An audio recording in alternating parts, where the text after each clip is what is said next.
Plak! Sebuah tamparan keras bergema, membuat suasana semakin menyesakan. Ibu Widya menatap tajam bunga yang sedang berlutut di lantai keramik yang dingin. Dasar tidak berguna, parasit, memeliharamu hanya buang-buang nasi saja. Setelah melontarkan kalimat penuh amarah itu, Ibu Widya melengos pergi, mengembalikan keheningan di dapur. Barulah saat itu bunga perlahan bangkit, satu sisi pipinya masih memerah dan bengkak akibat tamparan Ibu Widya. Air mata terus mengalir di pipinya. Hanya karena tidak sengaja memecahkan cangkir minum kesayangan ibu mertuanya, ia dimarahi dan dihina tanpa ampun. Ini bukan pertama kalinya ia diperlakukan seperti ini. Sambil membersihkan pecahan beling, Bunga kembali teringat masa lalunya. Ia berpikir, jika hari itu ia tidak bertemu Bima, mungkin saat ini ia masih duduk di bangku kuliah bersama teman-temannya, bukan meringkuk di dapur dengan rasa sakit dan penghinaan seperti ini. Jika saja ia tidak mudah percaya pada kata-kata cinta yang manis, mungkin segalanya akan berbeda sekarang. Namun, hidup tidak mengenal kata seandainya. Setiap kesalahan harus dibayar, dan Bunga sedang membayar harga untuk kesalahannya sendiri.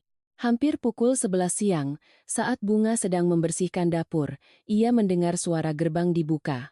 Ia menebak Ibu Widya sudah pulang. Ibu sudah pulang, sapanya.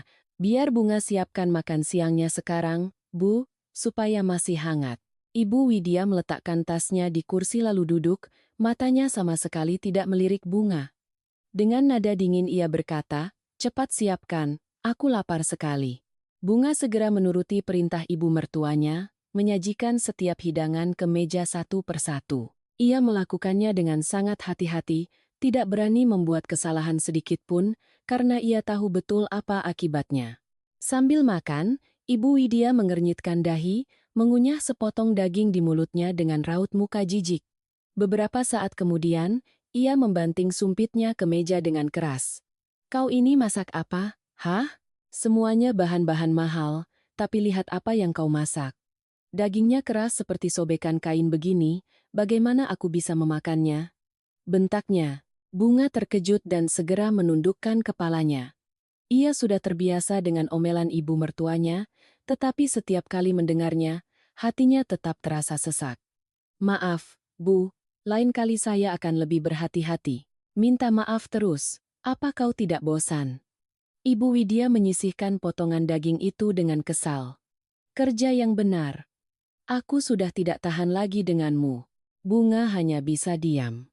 Ia sudah mencoba segalanya, memasak dengan bumbu yang pas dan hati-hati, berusaha sekuat tenaga, tetapi tidak pernah bisa memuaskan ibu mertuanya, atau mungkin, sebenarnya bukan masakannya yang dibenci, melainkan dirinya. Beberapa menit kemudian, Ibu Widya bangkit, menghela napas dengan penuh kekecewaan, lalu masuk ke kamarnya. Menunggu hingga suara langkah kakinya benar-benar hilang, Bunga baru berani duduk di meja makan, mulai menyantap nasi dingin bagiannya. Setiap hari seperti ini, ia baru berani makan setelah ibu mertuanya selesai dan pergi. Masakan yang ia buat sebenarnya tidak seburuk itu, bahkan terkadang sangat lezat tetapi di mata ibu mertuanya, semuanya sia-sia. Sambil makan ia berpikir, jika ibu mertuanya begitu membencinya, mengapa ia tetap bersikeras menyuruhnya memasak setiap hari? Pernah suatu kali ia pulang kampung. Ibunya bahkan menelepon menyuruhnya segera kembali untuk memasak. Sebenarnya, ia dianggap menantu atau pembantu gratis di rumah ini. Sore harinya, Bunga sibuk membersihkan dapur, sementara Ibu Widya berbaring di sofa menonton televisi. Saat jeda iklan, Ibu Widya tiba-tiba memanggil, "Sini, pijat kakiku." Bunga segera meletakkan kain lap dan menghampirinya.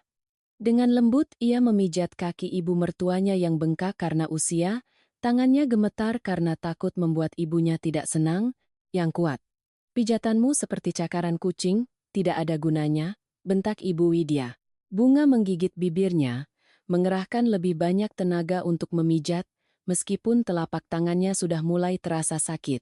Aku tidak tahu dosa apa yang aku perbuat di kehidupan sebelumnya sampai punya menantu sepertimu di kehidupan ini, benar-benar tidak berguna. Kata-kata pedas itu bagai pisau yang menyayat hati Bunga. Ia tetap diam, melanjutkan memijat sementara air mata mendesak ingin keluar. Malam harinya, ketika Bima pulang kerja, suasana makan malam menjadi sedikit lebih tenang. Di hadapan suaminya, ibu mertuanya tidak lagi memarahinya dengan kasar. Namun, itu tidak membuat Bunga merasa lebih baik. Ia tahu semua itu hanyalah kepura-puraan. Hampir pukul 9 malam, setelah Bunga selesai membereskan semuanya, ia merasa sangat lelah dan mengantuk, lalu segera naik ke kamarnya. Ia mengira Bima masih terjaga menunggunya. Tetapi saat pintu kamar terbuka, harapan kecilnya langsung pupus. Belakangan ini, Bima selalu tidur lebih awal. Sudah lama sekali mereka tidak mengobrol dengan santai. Meskipun Bunga sedang hamil 6 bulan, sepertinya suaminya itu bahkan tidak mengingatnya. Setiap pulang kerja, setelah mandi dan makan, Bima langsung naik ke tempat tidur, meninggalkan Bunga sendirian dengan tumpukan piring kotor, pakaian, dan dapur yang berantakan. Keesokan paginya, begitu bangun tidur, Bunga memberitahu Bima bahwa hari ini ia punya jadwal periksa kandungan. Ia bertanya apakah suaminya bisa izin setengah hari untuk menemaninya. Bima langsung menolak, mengatakan bahwa perusahaan sedang ada proyek baru sehingga ia tidak bisa libur. Ia menyuruh Bunga memesan taksi online dan pergi sendiri. Kemudian, ia menyelipkan 2 lembar uang 100 ribuan ke tangan Bunga dan berkata, "Ini mungkin lebih dari cukup untuk ongkos taksi dan periksa kandunganmu. Sudah ya, aku harus berangkat kerja." Setelah itu, Bima bergegas pergi tanpa berkata apa-apa lagi. Bunga memegang uang pemberian suaminya dengan perasaan hampa. Belum pernah sekalipun suaminya menemaninya periksa kandungan, selalu dengan alasan sibuk proyek ini dan itu. Satu-satunya saat Bima menemaninya adalah pada minggu ke-12 kehamilan. Itu pun karena Ibu Widya yang menyuruhnya, hanya karena beliau tidak sabar ingin tahu jenis kelamin cucunya. Bunga bersiap-siap sebentar lalu turun ke bawah untuk meminta izin pada Ibu Widya. Meskipun tidak terlalu senang, Ibu Widya tidak punya alasan untuk melarangnya. Bunga meninggalkan rumah dengan hati yang berat. Ia memesan taksi ke rumah sakit, pikirannya masih dipenuhi kesedihan tentang suaminya. Di sepanjang jalan, ia menatap kerumunan orang yang lalu lalang, tiba-tiba merasa begitu kesepian. Setibanya di rumah sakit, Bunga mengambil nomor antrean lalu duduk menunggu. Di sekelilingnya, para ibu hamil lain ditemani oleh suami atau keluarga mereka. Mereka mengobrol dan tertawa riang, sementara ia hanya duduk sendirian dalam diam. Ia teringat masa-masa awal pernikahan, Bima pernah berjanji akan selalu mencintai dan merawatnya. Namun sekarang, suaminya berubah begitu drastis, menjadi dingin bahkan saat ia mengandung anaknya. Beberapa saat kemudian, dokter memanggil namanya. Setelah diperiksa dan di USG, dokter memberitahu bahwa janinnya sehat. Melihat gambar anaknya di layar monitor, Bunga tak kuasa menahan tangis. Ia bahagia, sekaligus sedih karena tidak ada siapapun di sisinya untuk berbagi momen itu. Selesai periksa, Bunga meninggalkan rumah sakit dan mampir ke sebuah warung kecil di pinggir jalan untuk makan. Ia tidak buru-buru pulang, karena tahu di rumah ia akan kembali berhadapan dengan ketidaksenangan ibu mertuanya dan sikap acuh tak acuh suaminya. Ia duduk sendirian di warung, menyantap sesendok demi sesendok bubur panas, perasaan hampa semakin memenuhi hatinya. Setelah melamun beberapa saat, Bunga memutuskan untuk pulang. Begitu masuk ke rumah, ia sudah mendengar suara Ibu Widya. "Kukira kau menginap di rumah sakit." Bunga tidak berkata apa-apa, hanya menjawab pelan. "Maaf, Bu, klinik hari ini ramai sekali, jadi saya baru bisa pulang." Ibu Widya menatapnya dari atas sampai bawah, lalu bertanya dengan nada penasaran, "Apa kata dokter? Cucuku sehat, kan?" Bunga mengangguk. "Iya, Bu, bayinya sehat." "Baguslah. Kalau sampai terjadi apa-apa dengan cucuku, kau tidak akan bisa menanggung dosanya." Bunga menggigit bibirnya erat-erat, tidak berani berkata apa-apa lagi. Ia tahu, apapun yang ia katakan tidak akan mengubah sikap ibu mertuanya. Ia hanya diam-diam berbalik dan naik ke kamarnya, melanjutkan kehidupannya yang penuh kelelahan. Kehidupan Bunga yang melelahkan dan hampa terus berlanjut hingga anaknya genap berusia 1 bulan. Untuk merayakan selapanan cucu laki-lakinya, Ibu Widya memesan 5 tumpeng besar dan mengundang semua kerabat serta teman dekat ke rumah. Karena makanan sudah dipesan, Bunga tidak perlu melakukan apa-apa. Tugasnya hanya menggendong anak dan tersenyum cerah setiap kali ada tamu yang datang menyapa. Semua orang memuji betapa menggemaskan dan montoknya putranya, membuat Ibu Widya sangat senang, tersenyum sepanjang acara. Bunga belum pernah melihat ibu mertuanya tersenyum sebanyak itu. Namun, itu hanya berlaku untuk orang lain. Saat menatap Bunga, raut wajahnya tetap dingin dan tidak menyenangkan seperti biasanya.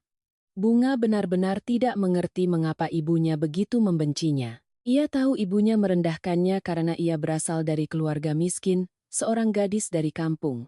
Ibunya selalu berpikir bahwa ia sengaja hamil agar bisa menikah dengan Bima, agar bisa menjadi menantu orang Jakarta. Padahal, ibunya tidak tahu betapa menderitanya Bunga saat tahu dirinya hamil. Ia sama sekali tidak ingin menghentikan kuliahnya yang sedang berjalan untuk menikah, karena ia tahu betapa pentingnya pendidikan. Tetapi Bima terus membujuknya. Ia berjanji setelah Bunga melahirkan dan anak mereka sedikit lebih besar, ia akan mengizinkannya kembali kuliah. Terlebih lagi, Ibu Widya juga menerima Bunga sebagai menantu, sehingga Bunga terpaksa menutup mata, menerima kenyataan untuk sementara waktu meninggalkan bangku kuliah dan memasuki kehidupan pernikahan yang penuh badai. Ketika semua tamu sudah pulang, Ibu Widya memanggil Bunga dan Bima untuk bicara. Hari ini usianya sudah sebulan. Selama ini aku kasihan pada cucuku, makanya aku yang mengurusmu, dari makanan sampai pakaian pun aku sendiri yang menjemurkannya.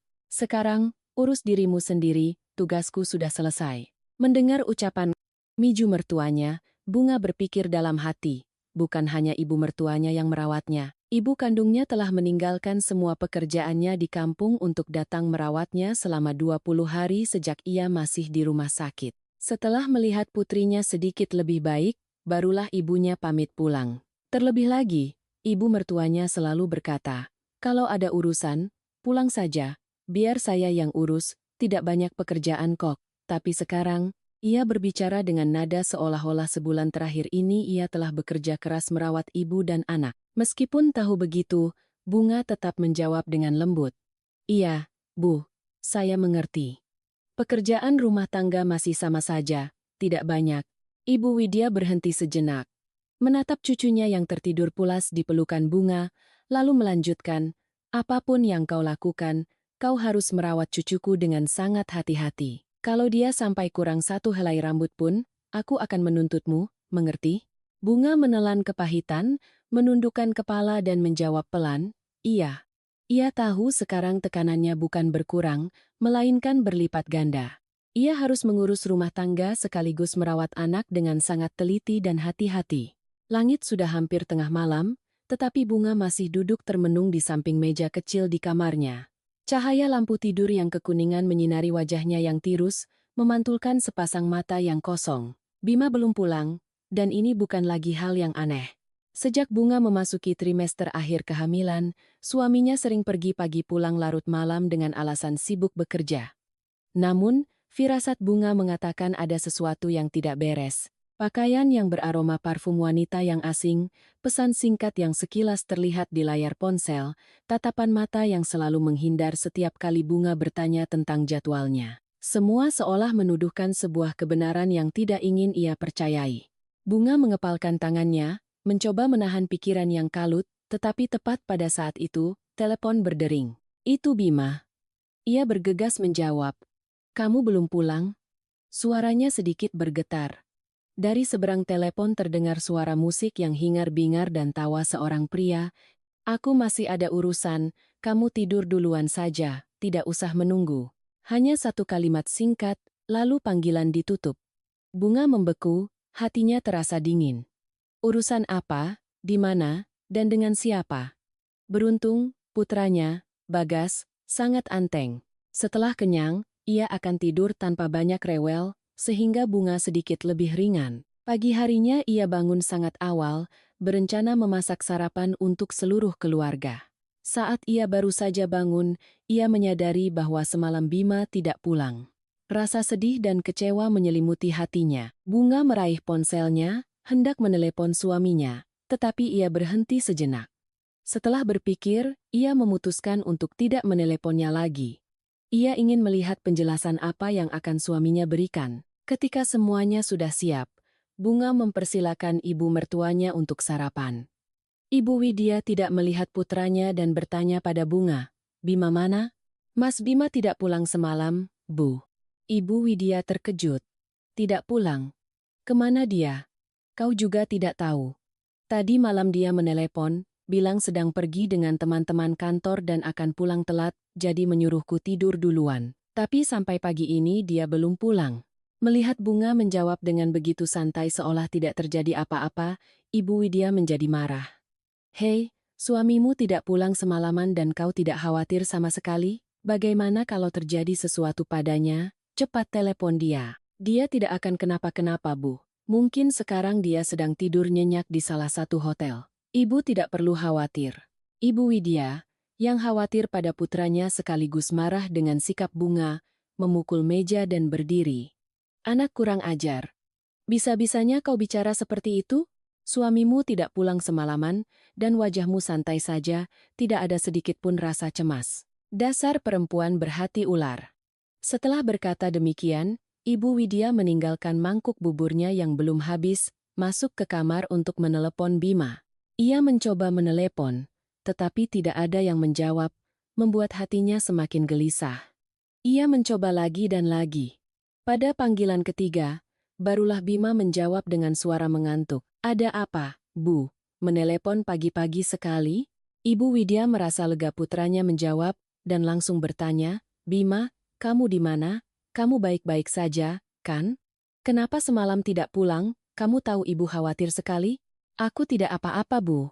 Aku sedang tidur di rumah teman." "Sudah ya, Bu. Aku mau tidur lagi." "Hei, kenapa tidur lagi? Hari ini kamu tidak kerja?" Ibu Widya belum selesai bicara, Bima sudah mematikan telepon. Tepat sebelum panggilan berakhir, Ibu Widya sempat mendengar suara seorang wanita memanggil Bima. Ia penasaran siapa wanita itu, tetapi rasa penasarannya cepat hilang saat mendengar tangisan cucu kesayangannya. Ia meletakkan ponselnya, bergegas keluar menuju infur dan berteriak, "Ibunya mana? Kenapa kau biarkan cucuku menangis seperti ini?" Tidak melihat Bunga dimanapun, Ibu Widya semakin marah. Ia menggendong Bagas dan menenangkannya dengan kata-kata manis. Belum sampai 1 menit, Bunga keluar dari kamar mandi. Melihat ibu mertuanya menggendong anaknya, ia segera berkata, "Biar saya saja, Bu." Ibu Widya berbalik. "Tidak usah. Biar aku yang menggendongnya sebentar. Lain kali kalau mau kemana-mana bilang, jangan tinggalkan cucuku sendirian." "Kau sudah memberinya makan?" Bunga tergagap. Belum, Bu. Ini saya mau memberinya makan." "Dari pagi kau melakukan apa sampai cucuku kelaparan?" "Hah? Kau ini ibu macam apa? Bisa tidak mengurus anak? Kalau tidak bisa, biar aku saja. Keluarga kami tidak kekurangan uang untuk membesarkan seorang anak. Aku hanya ingin cucuku minum ASI, kalau tidak, kau tidak akan punya kesempatan menjadi ibunya." Bunga tertegun mendengar ucapan Ibu Widya. "Saya ibunya Bagas, Bu. Saya punya hak untuk merawat dan bersamanya, kan? Kenapa ibu bicara seperti itu?" Ibu Widya tersenyum sinis menatap Bunga. "Hak? Di rumah ini kau tidak punya hak apa-apa. Aku menerimamu di rumah ini karena tidak ingin cucuku lahir tanpa ayah dan ibu, terlantar di jalanan. Aku akan merasa bersalah pada almarhum ayah Bima. Melihat orang sepertimu saja aku sudah muak. Apalagi menjadi menantuku. Kau pikir dirimu siapa?" Air mata sudah di pelupuk mata, tetapi Bunga menahannya. Ia menggigit bibir, mendengarkan setiap kata pedas dari ibu mertuanya yang bagai sayatan pisau di hatinya. Setiap kata terasa berat, menyesakkan dadanya. Ia tidak mengerti apa salahnya hingga harus menerima penghinaan ini. Ia sudah berusaha sekuat tenaga, bersabar, dan mengalah, tetapi tetap tidak pernah dihargai. Rasa sakit hati melilit dadanya. Ia tidak lagi marah. Yang tersisa hanyalah kepahitan dan ketidakberdayaan. Ia merasa seperti orang asing di rumah yang pernah ia anggap sebagai tempat berlindung, tetapi ternyata tempat ini tidak pernah menjadi miliknya. Kata-kata pedas Ibu Widya pagi itu terus terngiang di kepala Bunga selama berhari-hari. Kata-kata itu menancap seperti duri tajam, membuatnya tidak bisa melupakannya. Setiap kali teringat tatapan merendahkan ibu mertuanya, nada sinis, dan hinaan yang dilontarkan, hati Bunga terasa sakit. Ia sudah terbiasa dengan sikap dingin Ibu Widya, tetapi belum pernah merasa terhina separah ini. Ia mulai menyadari bahwa hidup seperti ini tidak bisa terus berlanjut. Ia baru berusia 21 tahun, terlalu muda untuk mengubur seluruh hidupnya dalam pernikahan yang hambar, buntu, dan penuh penderitaan. Bunga mulai berpikir tentang perceraian. Ia ingin keluar dari rumah ini, bebas dari tekanan ibu mertuanya, dan dari sikap acuh tak acuh Bima. Tetapi jika bercerai, ia yakin mereka tidak akan membiarkannya membawa putranya. Mereka akan merebut Bagas dengan segala cara, dan ia tidak punya kekuatan untuk melawan. Jika kehilangan anaknya, ia tidak akan punya apa-apa lagi. Ia bisa menahan segalanya, tetapi tidak bisa hidup tanpa putranya. Membayangkan harus berpisah dari anaknya saja sudah membuat hatinya sesak napas. Sementara itu Bima semakin menjauh. Tidak ada lagi pelukan hangat saat pulang kerja, tidak ada lagi kata-kata perhatian meski hanya basa-basi. Ia bahkan tidak lagi menyentuhnya. Bunga bisa merasakan dengan jelas sikap dingin suaminya, kebosanan dalam setiap tatapan dan gerak-geriknya. Malam-malam ia tidak pulang, akhir pekan pun ia tidak betah di rumah bersama istri dan anaknya. Awalnya Bunga mencoba menghibur diri, mungkin Bima sibuk bekerja, tetapi ia tahu itu hanyalah alasan yang ia ciptakan untuk menenangkan dirinya sendiri. Suatu sore, Bima pulang lebih awal dari biasanya. Sudah lama sekali ia tidak pulang jam segini. Bunga menggendong anaknya sambil mengamati suaminya. Wajah yang sama, postur yang sama, tetapi terasa begitu asing. Ia menyiapkan makan malam seperti biasa, makan dalam diam sementara Bima hanya fokus pada layar ponselnya. Makan malam keluarga kini hanya menjadi sebuah rutinitas yang dipaksakan. Setelah makan malam, Bunga segera membereskan semuanya dan kembali ke kamar. Ia tahu malam ini Bima tidak akan keluar, ini adalah kesempatan untuk bicara dengannya. Ia sudah terlalu lama bersabar, ia tidak tahan lagi. Jika terus seperti ini, ia bisa gila. Bima sedang duduk di tempat tidur sambil memainkan ponselnya, sama sekali tidak melirik istrinya. Bunga menarik napas dalam-dalam, mendekat dan duduk di sampingnya. Ia bisa merasakan jarak di antara mereka, bukan hanya ruang kosong di tempat tidur, tetapi juga keretakan yang dalam di pernikahan mereka. "Mas, aku mau bicara." Bima tidak mengangkat kepala, nadanya dingin. "Ada apa?" Bunga menggigit bibir, mencoba tetap tenang. "Apa pekerjaan di kantor sesibuk itu? Aku lihat kamu pergi terus, tidak ada waktu di rumah bersama anak." Kali ini Bima berhenti sejenak. Ia menatap Bunga dengan tatapan kosong. "Kamu mana mengerti urusan orang yang punya ribuan pekerjaan seperti aku?" Kalimat ini jelas-jelas merendahkannya. Bunga menelan kekesalannya. Menarik napas dalam-dalam, lalu berkata perlahan. "Benar, aku hanya di rumah mengurus anak dan dapur, jadi kamu meremehkanku, menganggapku kurang wawasan, tidak cantik dan wangi seperti gadis-gadis di luar sana. Makanya waktumu habis untuk mereka, bukan untuk aku dan anak kita. Benarkan kataku?" Bima mengerutkan kening, tetapi tidak langsung menyangkal. Ia melempar ponselnya ke tempat tidur, bersandar, dan menghela napas. "Kamu terlalu banyak berpikir, aku hanya sibuk kerja." "Kerja?" Bunga tertawa, tetapi tawa itu penuh kepahitan. "Kerja apa yang membuatmu tidak pulang semalaman terus-menerus? Kerja apa yang membuatmu tidak mau lagi dekat dengan istrimu? Kerja apa yang membuatmu acuh pada putramu sendiri?" Bima diam. Keheningan itu adalah jawabannya. Hati Bunga menjadi dingin.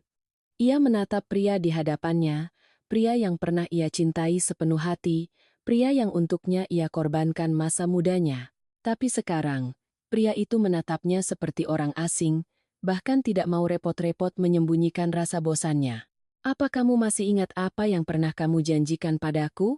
Kamu janji akan selalu mencintai dan melindungiku. Bahkan jika seluruh dunia menentangku, kamu akan tetap ada di sisiku. Semua sikap manismu, kata-kata indahmu, apa kamu masih ingat? Atau sudah lama kamu lupakan?" Suaranya serak. "Apa kita akan terus hidup seperti ini? Aku terus menahan sikap dinginmu, penghinaan ibumu. Apa kamu tahu betapa menderitanya aku?" Bima membuang muka, menghindari tatapan Bunga. "Aku tidak mau bertengkar denganmu. Rumah tangga mana yang tidak ada masalah? Urus saja anak, jangan berpikir yang macam-macam. Kamu benar-benar menganggapku bodoh, ya?" Bunga tertawa getir. "Kamu selingkuh, Kan? Bima terkejut, tetapi segera menguasai diri. Kamu bicara apa? Jangan mengada-ada. Tapi tatapan matanya yang menghindar telah mengatakan segalanya. Bunga merasakan sakit yang menusuk jantungnya. Ia sudah tahu jawabannya, hanya saja ia tidak mau mempercayainya. Ia terdiam, tidak berkata apa-apa lagi. Ruangan itu menjadi sunyi, hanya terdengar helaan napasnya yang lelah berpadu dengan detak jam dinding. Untuk pertama kalinya dalam hidupnya, ia menyadari bahwa ia telah kalah dalam pernikahannya sendiri. Hari-hari berikutnya, Bima tetap sama, selalu pergi pagi pulang malam, tidak lagi peduli pada Bunga.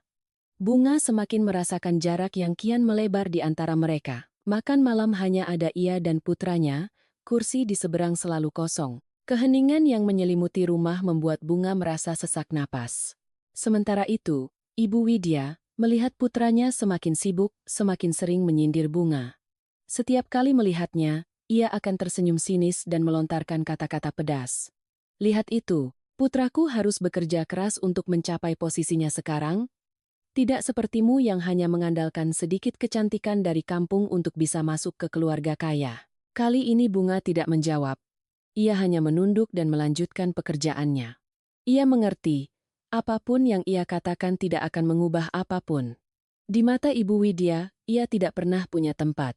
Ia hanyalah seorang gadis beruntung yang dinikahkan ke dalam keluarga ini, tetapi keberuntungan itu justru menjadi belenggu yang membuatnya semakin layu. Bunga terus hidup dalam kesabaran, hingga suatu sore ia tanpa sengaja melihat sebuah struk di meja kerja Bima. Struk pembayaran hampir 3 juta rupiah untuk satu barang, sebuah gelang. Ia terpaku, tangannya yang memegang kertas itu gemetar, matanya buram, jantungnya seperti diremas. Sejak menikah, Bima tidak pernah membelikannya hadiah semahal itu. Bahkan di hari-hari spesial, hadiahnya sangat sederhana, atau bahkan terkadang dilupakan. Tapi sekarang, ia rela mengeluarkan uang sebanyak itu untuk sebuah gelang. Dan Bunga tahu, hadiah itu bukan untuknya. Bunga menggigit bibir agar tidak menangis. Ia menatap struk itu, rasa sakit memenuhi dadanya. Cinta di awal hubungan, janji-janji manis Bima, kini hanya tinggal kenangan. Kenangan buram yang setiap kali diingat hanya mendatangkan sakit dan penghinaan. Ia melipat struk itu, menggenggamnya erat. Ia tidak bisa terus seperti ini. Tekanan dari ibu mertua setiap hari, sikap dingin dan pengkhianatan suaminya, telah menyulut sebuah gagasan di benak Bunga. Sebuah gagasan yang berani dan gila, tetapi ia tahu, jika ingin keluar dari kehidupan neraka ini, ia harus melakukannya. Ia tidak bisa membiarkan sisa hidupnya tenggelam dalam kegelapan dan keputusasaan. Ia ingin berubah, ia ingin bebas. Sekalipun jalan di depan penuh duri, ia akan menempuhnya, karena ia tidak bisa pasrah pada nasib ini selamanya. Bunga mulai merencanakan kepergiannya bersama putranya. Ia tidak lagi peduli dengan kata-kata kasar Ibu Widya. Ia juga tidak peduli dengan siapa Bima berselingkuh. Baginya semua itu tidak lagi penting. Namun, segalanya tidak berjalan sesuai rencananya. Suatu pagi, saat Bunga sedang menyuapi bagas bubur, bel pintu berbunyi. Ibu Widya bergegas keluar dari kamarnya, terlihat sangat terburu-buru. Bunga menduga itu adalah tamu yang sedang ditunggu-tunggu ibunya. Beberapa menit kemudian, terdengar suara seorang wanita muda. "Apa kabar, Tante? Sudah lama sekali saya tidak kembali ke Indonesia." Itu adalah seorang gadis yang sangat muda, jauh lebih muda dan cantik dari Bunga. Cara berpakaiannya pun jauh lebih modis dibandingkan Bunga yang hanya seorang ibu rumah tangga. Ibu Widya tersenyum sangat lebar pada gadis itu. "Iya, Tante baik-baik saja. Kamu semakin hari semakin cantik saja. Hari ini menginap di sini ya, makan siang bersama Tante. Biar Tante panggil Bima pulang siang ini." "Boleh, Tante," jawab gadis itu dengan senyum manis, namun, senyum dan tatapannya tiba-tiba membeku saat melihat Bunga dan seorang bayi di dalam boks. Ia menatap Ibu Widya, mencari jawaban. Ibu Widya mengerti, dan langsung berkata pada gadis itu, "Ini. Ceritanya panjang. Ayo masuk ke kamar Tante, biar Tante ceritakan."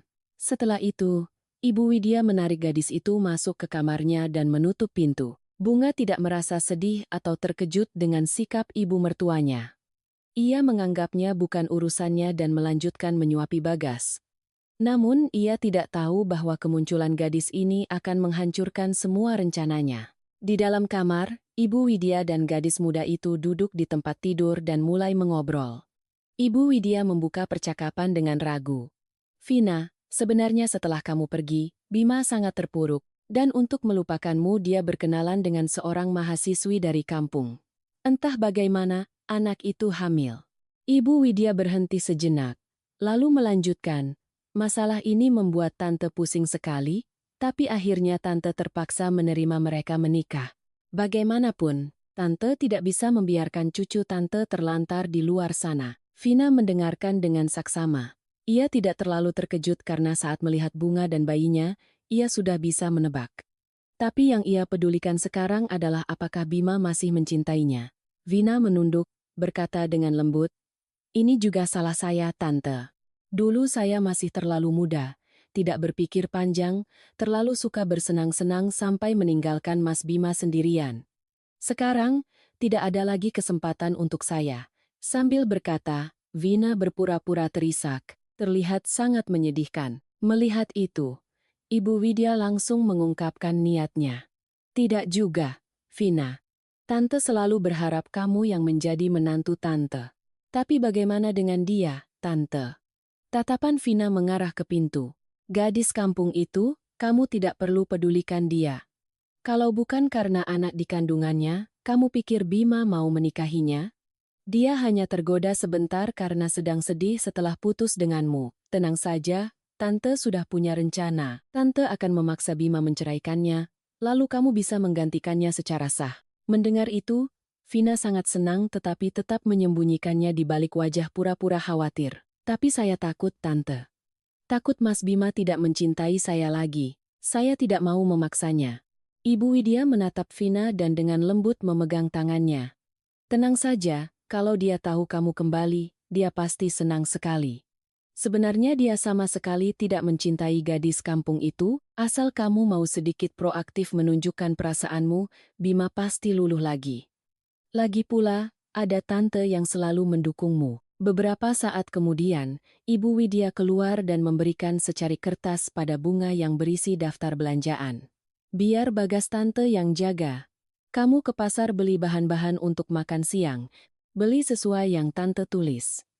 Cepat pergi dan cepat kembali untuk masak." Bunga berdiri di hadapan ibu mertuanya, memegang kertas itu.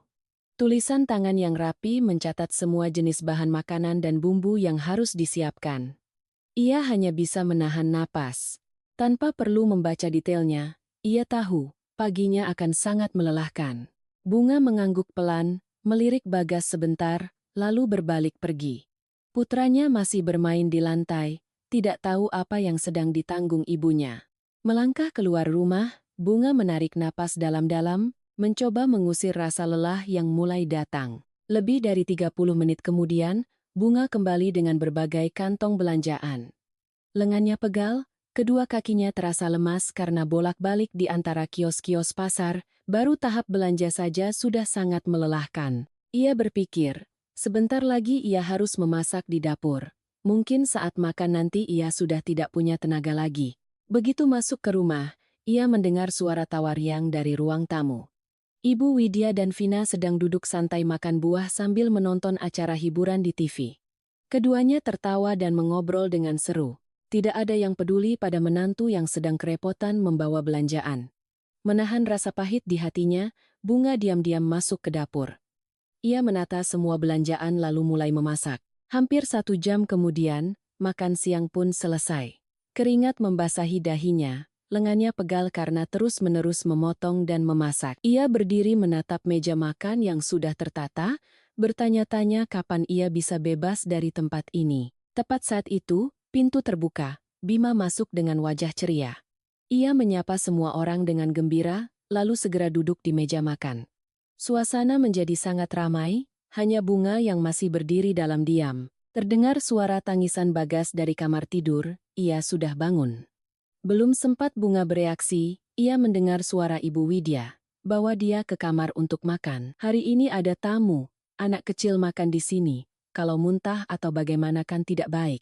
Bunga tertegun. Ia melihat sekeliling meja. Semua orang sudah duduk dengan sumpit di tangan, tidak ada yang menatapnya. Ia mengerti, sekeras apapun ia berusaha, ia tetaplah orang asing di rumah ini. Ia mencoba menghibur diri bahwa ini bukan hal baru, tetapi hatinya tetap terasa perih. Ia menggendong Bagas ke kamar, mendudukkannya, lalu mulai menyuapinya. Setiap sendok bubur yang menyentuh bibir mungilnya, air mata Bunga ikut jatuh. Ia tidak menangis bersuara, hanya membiarkan air mata mengalir di pipinya. Ini bukan pertama kalinya, tetapi tetap saja, rasa sedih selalu meluap di dadanya. Bagas menatap ibunya dengan mata bulatnya, tangan mungilnya menyentuh pipi Bunga. Seolah merasakan kesedihan ibunya. Ia tidak lagi rewel, dengan patuh membuka mulutnya menerima setiap suapan. Di luar, suara tawa dan obrolan masih terdengar riuh. Di dalam kamar kecil itu, Bunga memeluk putranya. Rasa sepi menyelimutinya, tapi ia berkata pada dirinya sendiri, "Sebentar lagi, aku akan keluar dari sini, sebentar lagi." Makan siang hari itu berlangsung dalam suasana ceria, setidaknya bagi 3 orang di meja makan.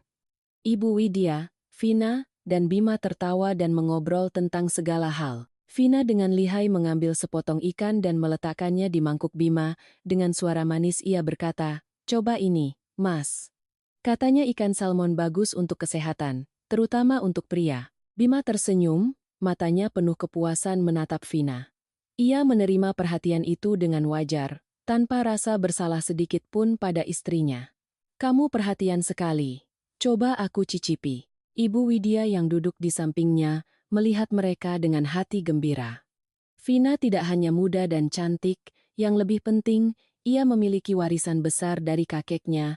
Jika Vina menjadi menantunya, ia dan Bima akan ikut menikmati kekayaan itu. Memikirkan hal ini, ia merasa Bunga semakin tidak berharga. Ia pura-pura menghela napas, tetapi nadanya penuh sindiran. "Yah, wanita yang cantik luar dalam seperti Vina ini, pria mana yang tidak suka? Tidak seperti orang lain, sudah jelek, kampungan lagi. Melihatnya saja sudah muak." Vina menutup mulutnya dan tertawa, berpura-pura malu, tetapi matanya menunjukkan kemenangan. Ia tahu siapa yang dimaksud Ibu Widya, dan itu membuatnya semakin percaya diri. Di akhir musim gugur, hawa dingin menyelinap di setiap sudut kota. Malam itu, di sebuah hotel yang tersembunyi di gang sempit, cahaya kuning dari jendela lantai 3 samar-samar menerangi tirai tipis. Di dalam kamar, Bima dan Vina saling berpelukan, seperti 2 orang yang sudah terlalu lama menahan diri. Vina berbaring miring, ujung jarinya menyentuh wajah Bima, matanya penuh hasrat. Ia tidak pernah menyangka akan jatuh ke pelukan pria ini, seorang pria yang sudah punya istri dan anak. Tapi ia tidak peduli. Ia suka perasaan menaklukkan. Dan yang terpenting, ia ingin memiliki pria ini sepenuhnya. Tetapi ada satu hal yang Vina tidak tahu. Bima tidak hanya bersamanya. Pria hidung belang ini juga punya selingkuhan lain, seorang gadis muda polos yang selalu menuruti kemauannya. Gadis itu tidak menuntut, hanya patuh. Dan Bima menyukai perasaan itu, perasaan mengendalikan semua hubungannya. Sementara itu, di rumah, sikap Ibu Widya terhadap Bunga semakin dingin. Sindiran-sindiran agar Bunga tahu diri dan angkat kaki semakin sering terdengar. Ibu Widya tidak menyembunyikan niatnya untuk mengusir Bunga, bahkan dengan kejam mengatakan bahwa Bunga tidak akan mendapatkan hak apapun, termasuk putranya. Bunga merasa terpojok. Ia bisa menahan kata-kata pedas, bisa menahan sikap dingin suaminya, tetapi kehilangan haknya sebagai seorang ibu adalah hal yang tidak akan pernah ia terima. Banyak malam ia memeluk putranya sambil menangis, tidak tahu harus berbuat apa untuk melindungi anak ini dan dirinya sendiri. Ia tidak punya siapa-siapa, tidak punya uang, tidak punya tempat tujuan. Keputusasaan mencekiknya setiap hari. Suatu hari, entah dari mana Bunga mendapatkan keberanian, ia berbicara langsung dengan Bima. "Mas Bima, aku tahu kamu sudah tidak tertarik lagi dengan pernikahan ini, jadi, ayo kita saling membebaskan. Asalkan kamu izinkan aku membawa Bagas, aku akan segera pergi dari rumah ini, membiarkanmu bebas mengejar kebahagiaan barumu." Bima cukup terkejut mendengar Bunga berkata demikian. Sudah lama mereka tidak berbicara. Tapi tiba-tiba ia tersenyum, senyum yang sinis dan merendahkan. Itu tidak akan pernah terjadi. Kamu boleh pergi, tapi Bagas tidak. Kamu bisa pergi sekarang juga, aku tidak akan melarang. Bunga menatapnya dengan sakit hati. Kenapa? Bagas anakku, aku berhak membawanya. Dia anakmu, tapi juga putraku. Aku tidak bisa membiarkannya ikut denganmu. Lihat dirimu, tidak punya ijazah, tidak punya pekerjaan, tidak punya siapa-siapa. Kamu pikir bisa merawat Bagas lebih baik dariku? Jadi jangan pernah berpikir untuk merebutnya dariku, mengerti? Setiap kata Bima menusuk hatinya yang sudah terluka. Bunga merasa sakit, terhina, dan menyalahkan dirinya sendiri karena terlalu percaya pada cinta. Kalau begitu aku tidak akan menceraikanmu. Sampai mati pun aku tidak akan membiarkan kalian berdua mendapatkan keinginan kalian. Mendengar ancaman lemah itu, Bima mendekatinya, satu tangannya mencengkeram leher Bunga, suaranya menggeram, kalau aku mau, aku bisa mengusirmu dari rumah ini sekarang juga, jadi jangan mengancamku. Aku beritahu kau, aku dan Vina sudah tidur bersama, jadi bersiap-siaplah untuk angkat kaki dari sini. Bunga terduduk lemas di lantai yang dingin, kedua tangannya memegangi kepala. Ia tidak lagi menangis, air matanya sudah kering. Yang tersisa hanyalah rasa sakit yang hampa di dadanya. Mengapa semuanya menjadi seperti ini? Apa salahnya? Ia sudah berusaha, bersabar, dan mencintai sepenuh hati, tetapi pada akhirnya ia tetap ditinggalkan. Sore itu, langit mendung seolah menandakan badai akan datang. Rumah yang sudah sesak terasa semakin dingin. Bunga baru saja menidurkan Bagas dan sedang membereskan rumah ketika tiba-tiba terdengar suara motor Bima berhenti di depan. Firasat buruk menyelimuti hatinya. Bima masuk tanpa meliriknya, langsung menuju kamar Ibu Widya. Pintu tertutup, terdengar percakapan samar dari dalam. 15 menit kemudian, pintu terbuka. Ibu Widya keluar lebih dulu dengan wajah dingin, diikuti oleh Bima dengan senyum sinis. Sebelum Bunga sempat mengerti, Ibu Widya mendekatinya, tatapannya tajam, lalu ia menggendong Bagas. Kami mau bicara denganmu. Kalimat itu terdengar seperti vonis. Tubuh Bunga menegang, jantungnya berdebar kencang, tangannya secara naluriah terulur untuk memeluk putranya. Tetapi Ibu Widya segera menghindar, memeluk Bagas erat-erat. Bima melangkah maju, melempar selembar kertas ke atas meja. Tanda tangani, katanya datar. Setelah itu, pergi dari sini dengan baik-baik. Bunga terpaku. Ia mengambil kertas itu, matanya membaca tulisan di atasnya. Surat gugatan cerai. Semua persyaratan sudah tertulis, tidak ada satupun yang berpihak padanya. Semua aset, rumah ini, tabungan, menjadi milik Bima, dan yang terpenting, hak asuh Bagas, juga jatuh padanya. Seluruh tubuh Bunga gemetar. Ia mengangkat kepala, menatap pria yang pernah ia sebut suami. Lalu bagaimana dengan Bagas? Suaranya serak. Ibu Widya langsung memeluk cucunya lebih erat. Tentu saja aku yang akan merawatnya. Aku tidak akan membiarkan cucuku ikut dengan ibu sepertimu. Dunia Bunga serasa runtuh. Ia sudah menduga akan terjadi hal buruk, tetapi tidak menyangka akan seperti ini. Mereka tidak hanya ingin membuangnya, mereka juga ingin merampas putranya, satu-satunya cahaya dalam hidupnya. Tidak mungkin. Bagas anakku, aku ibunya. Bunga mencoba merebut anaknya, tetapi Ibu Widya menghindar dan Bima mendorongnya dengan kasar. Kau pikir kau punya hak apa? Ejek Bima. Kau tidak punya uang, tidak punya rumah, tidak punya pekerjaan. Pengadilan pun akan memberikan hak asuh padaku. Tidak, aku tidak setuju, teriak Bunga. Ia menoleh ke Ibu Widya, memohon dengan air mata. Bu, kumohon jangan ambil Bagas dariku. Aku hanya punya dia. Tetapi Ibu Widya hanya mengerutkan kening dengan jijik. Diam kau, perempuan yang tidak bisa menjaga suami sepertimu tidak punya hak menuntut untuk merawat anak. Aku ibunya, aku tidak bisa berpisah darinya. Bunga bersujud di lantai, memeluk kaki Ibu Widya, memohon dengan putus asa. Kumohon Bu, jangan lakukan ini. Tetapi Ibu Widya dengan dingin mendorongnya. Jangan sentuh aku tidak punya menantu sepertimu. Bima berdiri di sampingnya, melipat tangan, menatap istrinya dengan pandangan hina. Tanda tangani, kalau tidak, aku punya banyak cara untuk memaksamu. Bunga menatap suaminya, pria yang pernah ia cintai sepenuh hati. Ia menatapnya seolah ia adalah barang yang tidak berguna. Ia tertawa, tawa yang penuh kepahitan. Mereka sudah memutuskan segalanya. Ia tidak punya jalan keluar. Tangannya yang gemetar menggenggam erat surat itu, matanya yang memerah menatap putranya yang mungil, tetapi ia tidak bisa menyentuhnya. Ia telah diusir dari kehidupan anaknya, ia telah kehilangan segalanya. Di tengah hujan deras, Bunga diusir dari rumah.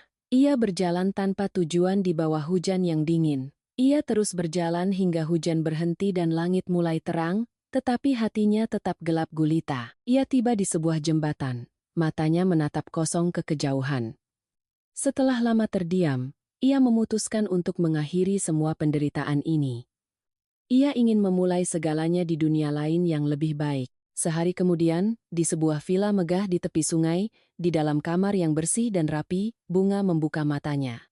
Ia berpikir, apakah ini dunia barunya? Tepat saat itu, seorang pria masuk. Pria itu tampak dewasa, berusia sekitar 30-an, tenang dan berwibawa. Melihat Bunga sudah sadar, pria itu mendekatinya. Anda sudah pingsan lebih dari sehari. Pingsan? Tanya Bunga dengan suara lemah. Pria itu menatapnya, ekspresinya tidak berubah. Anda tidak ingat apa yang terjadi? Bunga mencoba duduk, kepalanya masih sakit, tetapi ingatan hari kemarin masih utuh. Ia tiba-tiba menyadari, jadi saya belum mati. Pria itu mengerutkan kening. Ia tidak mengerti apa maksud pertanyaan itu. Apa Anda begitu ingin mati? Bunga tidak menjawab, hanya menunduk menatap tangannya. Melihat sikapnya, pria itu menduga Bunga baru saja mengalami sesuatu yang sangat menyakitkan. Pria itu hendak pergi, tetapi kemudian berhenti. Ia berbalik menatap penampilan Bunga yang menyedihkan, dan mengucapkan kalimat yang akan selalu Bunga ingat. Di dunia ini, selain hidup dan mati, semua masalah lainnya adalah masalah kecil. Beberapa hari kemudian, ketika kesehatan dan mental Bunga sudah lebih stabil, pria itu menemuinya lagi saat Bunga sedang duduk di ayunan taman. Sekarang, bisakah Anda ceritakan apa yang terjadi? Bunga menatap pria di hadapannya, perasaannya campur aduk, terasa asing sekaligus familiar. Terima kasih sudah menyelamatkan saya. Sekarang sudah tidak ingin mati lagi, kan? Bunga menunduk malu, lalu menceritakan segalanya.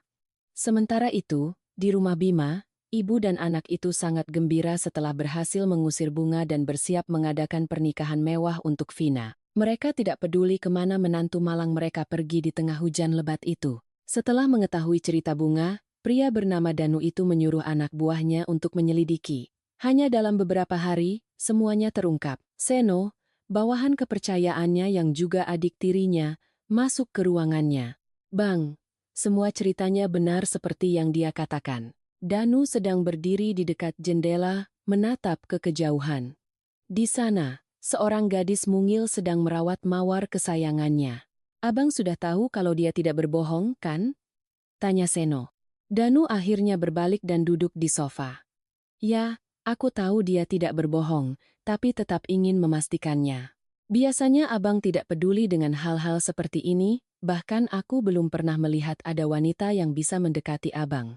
Kenapa sekarang begitu peduli dengan gadis ini? Danu menatap adiknya dengan tajam, membuat Seno langsung diam dan pergi. Saat berbicara dengan Bunga, Danu menyadari bahwa Bunga adalah gadis polos dengan senyum cerah yang pernah ia temui di terminal beberapa tahun lalu. Saat itu, Bunga baru saja turun dari bus dan bertemu dengan seorang nenek-nenek disabilitas yang menjual tusuk gigi. Tanpa ragu, Bunga mengeluarkan selembar uang 50 ribuan dari dompetnya dan memberikannya pada nenek itu. Nek, saya mahasiswi baru, uang saya tidak banyak. Nenek ambil ini untuk beli makan siang yang enak ya, Nek. Tindakannya menarik perhatian Danu. Ia tahu betul siapa nenek itu dan modus penipuan yang mereka gunakan. Saat itu ia berpikir, gadis seperti Bunga tidak cocok hidup di kota besar ini. Ia terlalu polos dan baik hati. Dan ternyata benar, hari pernikahan Vina dan Bima semakin dekat. Suasana di rumah Ibu Widya sangat meriah. Ibu Widya tidak bisa menyembunyikan kebahagiaannya membayangkan masa depan yang sejahtera. Putranya akan menikahi gadis kaya dan penurut. Bima pun tidak kalah gembira. Sejak memutuskan menikahi Vina, Ia berusaha menunjukkan perhatian penuh, memanjakannya, dan memutuskan hubungan dengan selingkuhan lamanya. Baginya, Vina adalah jalan menuju kehidupan yang nyaman. Tetapi manusia berencana, Tuhan menentukan. Beberapa hari sebelum pernikahan, saat Ibu Widya sedang menikmati teh, tiba-tiba terdengar suara mobil berhenti di depan rumah. Dua mobil hitam mewah berhenti. Pintu mobil terbuka, seorang wanita turun. Melihatnya, Ibu Widya dan Bima terkejut. Itu adalah Bunga. Tetapi Bunga hari ini bukanlah wanita lemah yang dulu. Ia mengenakan gaun elegan, berjalan dengan penuh percaya diri, wajahnya angkuh dan tajam. Ibu Widya ternganga, "Kakau." Bima mengerutkan kening, menatap wanita di hadapannya dengan kesal. Tapi kejutan belum berakhir. Di belakang Bunga, seorang pria tinggi tegap turun dari mobil. Tatapan dinginnya menyapu ibu dan anak itu. Bima langsung merasakan aura yang tidak biasa dari pria ini. Bima menyeringai sinis. "Hebat juga kau ya, baru beberapa bulan sudah bisa menggait pria lain. Cepat juga." Penghinaan Bima tidak mengubah ekspresi Bunga. Ia tetap tenang, menatap lurus ke arah Bima. "Hari ini aku datang untuk mengambil kembali Bagas." Ucapan Bunga membuat Ibu Widya dan Bima pucat. Belum berhenti di situ, Danu, pria yang bersama Bunga, melempar sebuah map ke lantai. Suaranya tenang, namun penuh wibawa. "Kalian tidak punya pilihan lain, jadi selesaikan semuanya dengan cepat." Bima mengerutkan kening, mengambil map itu. Baru saja membuka halaman pertama, wajahnya langsung berubah. Di dalamnya ada bukti lengkap transaksi ilegal dan penipuan yang ia lakukan di perusahaan, faktur-faktur fiktif untuk menilep uang proyek. Yang lebih menakutkan, ada juga foto-fotonya bersama selingkuhannya. Wanita yang Bima kira sudah benar-benar ia putuskan hubungannya. Tapi yang paling mengejutkan Bima adalah kenyataan bahwa wanita itu sedang hamil anaknya. "Jika kalian menyerahkan Bagas padanya, kami akan memastikan semua ini tidak akan ada yang tahu, dan selingkuhanmu itu akan menghilang selamanya. Tapi jika tidak, silakan coba." Ucapan Danu yang sedingin es membuat Bima panik. Ia tidak ingin kehilangan semua yang ia miliki. Tangan Bima gemetar. Ia menoleh ke ibunya, "Bu, serahkan Bagas padanya. Kalau tidak, aku akan kehilangan segalanya." Ibu Widya menatap putranya dengan marah. Anaknya sebodoh itukah?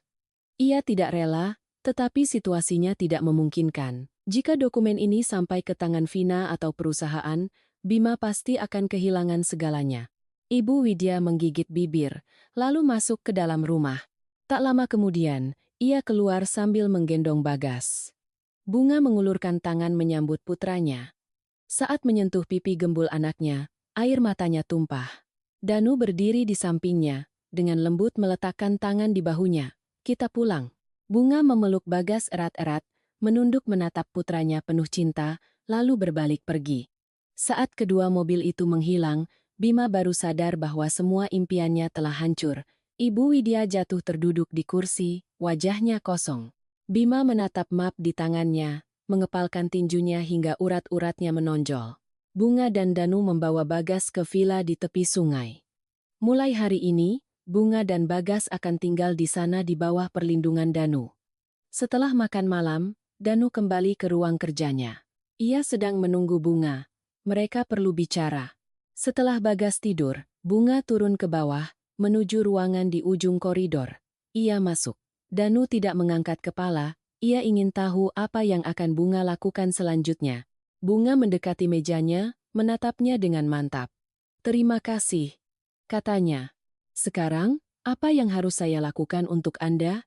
Ternyata, untuk mendapatkan bantuan Danu merebut kembali Bagas, Bunga harus setuju untuk bekerja padanya. Tetapi Danu tidak memberitahukan pekerjaan apa itu. Alasannya, Danu ingin melihat kesiapan Bunga melakukan apa saja demi anaknya. Ia juga ingin Bunga bisa bangkit dengan kuat setelah jatuh. Dan bagi Bunga, ia tidak peduli apa syaratnya, asalkan Danu membantunya mendapatkan kembali Bagas. Ia tidak akan lemah lagi. Danu perlahan berdiri, memasukkan kedua tangan ke saku celana, berdiri santai di hadapan Bunga. "Aku ingin kamu melanjutkan kuliahmu. Tapi setelah lulus, kamu harus membantuku mengelola bisnis. Aku butuh seorang akuntan internal yang benar-benar loyal. Tenang saja, aku tidak akan mengeksploitasimu. Dan soal ini, kamu bisa pikirkan pelan-pelan, aku tidak memaksamu. Danu berhenti sejenak, menatap lurus ke mata Bunga dan berkata, aku ingin kamu menjadi istriku. Bunga terkejut, kenapa saya? Berbeda dengan keterkejutan Bunga, Danu menjawab dengan sangat tenang. Karena aku pikir kamu tidak akan mengkhianatiku, baik dalam pekerjaan maupun dalam kehidupan pribadi. Aku benci pengkhianatan. Pikiran Bunga masih kacau, tetapi seperti yang dikatakan Danu, Bunga tidak akan mengkhianatinya. Ia sudah berjanji, asalkan Danu membantunya merebut Bagas, ia akan melakukan apapun, dan permintaan Danu tidak terlalu sulit. Ia bisa kembali kuliah, itu menguntungkan baginya. Menjadi istrinya pun bukan hal yang belum pernah ia lakukan. Danu memiliki perusahaan pelatihan pengawal profesional dan mengelola keamanan barbar mewah di Jakarta. Pekerjaannya cukup spesifik sehingga ia membutuhkan orang-orang yang sangat loyal. Bertahun-tahun berlalu, badai kehidupan kini hanya tinggal kenangan bagi Bunga. Kehidupannya sekarang sangat berbeda. Di taman kecil yang penuh bunga, sinar matahari sore yang hangat menyinari sebuah keluarga kecil yang sedang tertawa bahagia. Bagas, bocah mungil itu, kini sudah lebih besar, berlari-larian di taman. Bunga, dengan perut yang sedikit membuncit, tetap berseri-seri seperti dulu. Danu duduk di samping Bunga, dengan lembut meletakkan tangannya di perut istrinya, matanya penuh cinta. Awalnya Bunga setuju menjadi istri Danu hanya untuk membalas budi dan menepati janji. Tetapi hari demi hari, perhatian tulus Danu telah menghangatkan hatinya. Danu tidak pernah mengucapkan janji-janji muluk, tetapi membuktikan cintanya melalui tindakan. Cinta datang secara alami, seperti benih yang ditanam di tanah subur, tumbuh dan berbuah. Setelah mendapatkan hak asuh, Bunga membawa putranya pulang kampung dan menceritakan segalanya pada orang tuanya. Danu ikut bersamanya. Mengetahui Danu telah menyelamatkan putri mereka, orang tua Bunga sangat berterima kasih. Ketika mereka meminta izin untuk menikah, orang tuanya tidak menolak, hanya berharap putrinya menemukan kebahagiaan setelah semua badai yang ia lalui. Hari itu, Bunga menangis, bukan karena sedih, tetapi karena ia tahu, kali ini ia benar-benar menemukan kebahagiaan. Adapun Bima, meskipun sudah menikah dengan Vina, sifatnya tidak berubah. Ia kembali berselingkuh, mengira bisa menyembunyikannya selamanya.